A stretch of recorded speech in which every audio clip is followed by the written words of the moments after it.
السلام عليكم ورحمة الله تعالى وبركاته إمبراطوراتي الغاليات. واش راكم؟ واش حوالكم؟ نتمنى كامل تكونوا بخير وبصحة جيدة يا رب.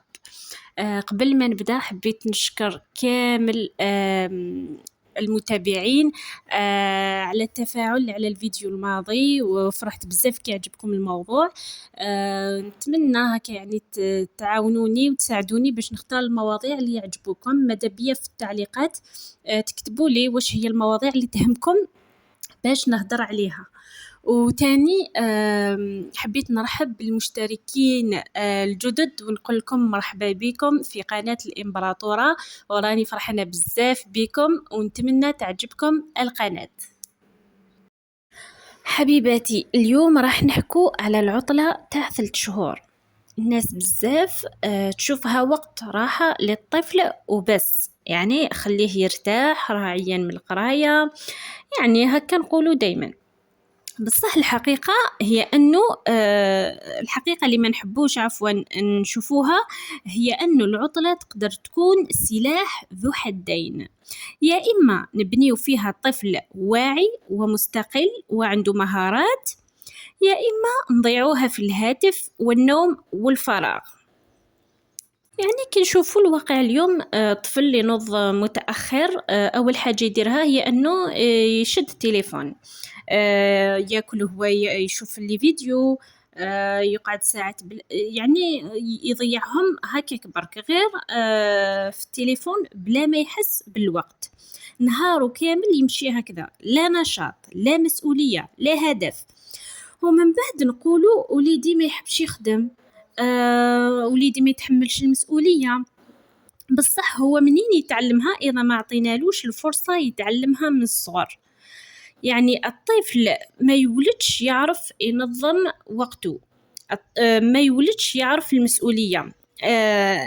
تنظيم الوقت والمسؤولية يتعلمهم، والعطلة هي أفضل وقت باش نعلموه هاد الأشياء بطريقة بسيطة، ماشي أكيد ماشي بالضغط وماشي دراسة كما في وقت الدراسة، يعني أكيد ما راحش نضغطوا عليه. بصح مثلا نخليه يشارك في الدار، يرتب سريره، يعاون في المطبخ، يحط المائدة، يديباراسي الطابلة، نشجعوه يدير حاجات بسيطة وحده، حتى يعني ولو كانت صغيرة. إلا ما يعرفش يلبس وحده يلبس وحده، نعلموله كيفاش يدوش وحده، نعلموله الصلاة. يعني هذه فرصة نغتنموها باش نعلموه حوايج، يعني ماشي غير دراسة، حتى مهارات حياتية اللي راح يسحقهم باش يعتمد على روحه. يعني نخلوه يكتشف مهارة يحبها، مثلا يرسم، يلعب رياضة، يتعلم سباحة، يحفظ صورة، يتعلم الأحكام، أو حتى يتعلم لغة، يعني بطريقة خفيفة. يعني ماشي نملؤه كامل وقته بالدروس، بصح نوجهوه بطريقة ذكية. لأنه في الحقيقة حتى الملل ما نحسبوهش عدو، لأن الملل يخلي الطفل يبدع، يخترع ألعاب، يفكر وحده، ما يبقاش دايما مستهلك. لكن الخطر الحقيقي هو الهاتف اللي يسرق التركيز، يسرق الصبر وحتى الخيال والإبداع تاع الطفل. نقولوا ساعة ولا ساعتين ما فيها باس، لكن مع الأيام تولي ساعات طويلة بلا ما نحسو، والعطلة تروح كامل هكاك. الأم والأب ما لازمش يكونوا صارمين بزاف، وما لازمش يخلوا الأمور تمشي وحدها، يعني لازم توازن. الطفل ما يقدرش وحده يدير توازن، يعني الوالدين هما يساعدوه باش يدير توازن. مثلا برنامج بسيط يكفي، نقدر نديرو وقت اللعب، وقت تعلم خفيف، وقت يدير هكا شوية، يرفد شوية مسؤولية، نعلمونه مثلا على حسب عمره يسقي نباتات، يطبق حوايجو، نورولو كيفاش يحمم روحه، يعني هكا حوايج. نعلمولو الصلاة. تاني ما نساوش وقت يقضيه مع العائلة، لأن هذا راح يخليه يرتبط بالعائلة، وخصوصا يقوي علاقته مع إخوته. والأهم من كل هذا هو القدوة. إذا الطفل يشوف والديه منظمين يقراو يخدموا هو تلقائيا يتعلم منهم. العطلة ماشي مجرد وقت نجوزوه. العطلة هي فرصة نبنيو فيها شخصية الطفل قبل ما يكبر ويولي صعيب يتبدل. اللي نزرعوه اليوم في 3 أشهر هادوما نحصدوه سنوات القدام.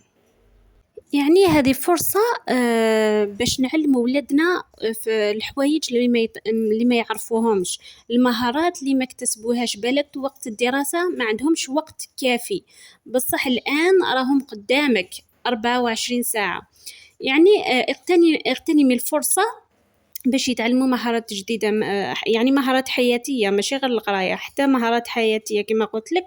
يعني هذه فرصة ما لازمش نضيعوها. والوقت يجوز بالخف، يعني غم ضايعين وحليعين تلقي روحك في سبتمبر خلاص بدات السنة الدراسية الجديدة. يعني نتمنى نغتنموا هذه الفرصة الذهبية وما نضيعوهاش. وصلنا لنهاية الفيديو حبيباتي، نتمنى أنه يكون أعجبكم الموضوع. وإذا عندكم يعني تعليقات إضافات ولا خلوها لي في لي كومنتير، ونتمنى تمدوا لي رأيكم. ويعني إذا عندكم مواضيع حبيتوني نهضر لكم عليها. وما تنساوش جيم وتعليق شباب كيما نتوما، ويشترك اللي مازال ما اشتركش. والسلام عليكم.